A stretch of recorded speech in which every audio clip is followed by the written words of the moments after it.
یہ محبت فروغ کیسے پائے گی؟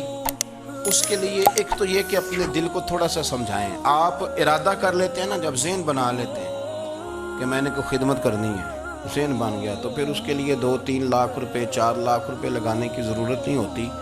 پھر بندہ سٹاپ پہ کھڑے ہوئے کسی بابا جی کو پوچھتا ہے کہاں جانا ہے، تو کہتے ہیں میں نے ذرا یہاں قریب ہی جانا ہے، رکشہ تلاش کر رہا ہوں. تو آپ کا ذہن بن گیا نا خدمت کرنے کا. تو موٹر سائیکل بھی بٹھایا تو گھر چھوڑا ہے، واپس آئے تو دل بڑا ٹھنڈا تھا.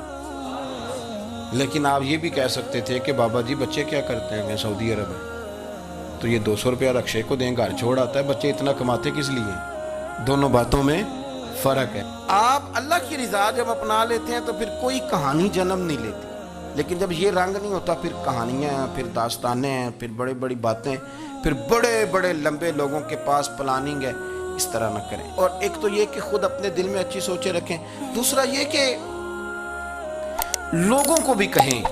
جب آپ کے سامنے لوگ بات کر رہے ہوتے ہیں نا، میرے سامنے ایک صاحب نے کہا کہ وہ ہمارے جو محلے کی مسجد ہے نا، اس کا خزانچی مولوی صاحب کے ساتھ مل کے 40 لاکھ روپیہ کھا گیا.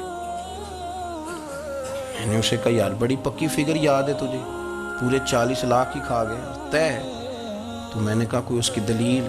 کہنے لگا جی وہ بڑے پیسے کھائے ہیں، سب کو پتہ ہے. میں نے کہا سب کو پتہ ہونا کام نہیں، اس پر باقاعدہ شرعی گواہ ہونے چاہیے. کہہ دیتے ہیں نا ہم. میں نے اسے کہا کہ چلو چھوڑو ساری باتیں، تم نے کتنے دیے تھے؟ انہوں نے کہا میں نے تو کوئی نہیں دیا. تو میں نے کہا اگر تو نے کو دیا تو چل میرے ساتھ، میں تیرے تو واپس کراؤں، اور اگر تم نے نہیں دیا تو پھر اللہ سے ڈر. اس لیے کہ بہتان بڑا سخت جرم ہے، صبح قیامت اس کا بڑا سخت حساب دینا پڑے. اللہ سے ڈر. لیکن تیرے پاس پروف ہے. یہی حال ہماری اخباریں کرتے ہیں، جس کے اوپر مرضی جو مرضی ڈال دیا، کون سا کسی نے پوچھنا ہے؟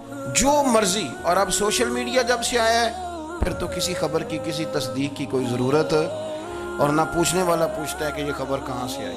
بہت سارے لوگوں کے مرنے کی خبریں چھپ جاتی ہیں اور وہ وضاحت کر رہے ہوتے ہیں نہیں جی میں بالکل موجود ہوں، میں بالکل زندہ ہوں، کوئی ایسا مسئلہ نہیں ہے. تو اس طرح جب کوئی بندہ کر رہا ہو تو پھر آپ کیا کریں؟ پھر اس کو سمجھائیں. میں نے بھی اس دوست سے گزارش کی، میں نے کہا آپ غلط ٹریک پہ چڑھے ہوئے ہیں، یہ طریقہ درست نہیں ہے. اگر آپ کے پاس پروف ثبوت ہے تو پھر بھی مجھے بتانے کی ضرورت نہیں تھی.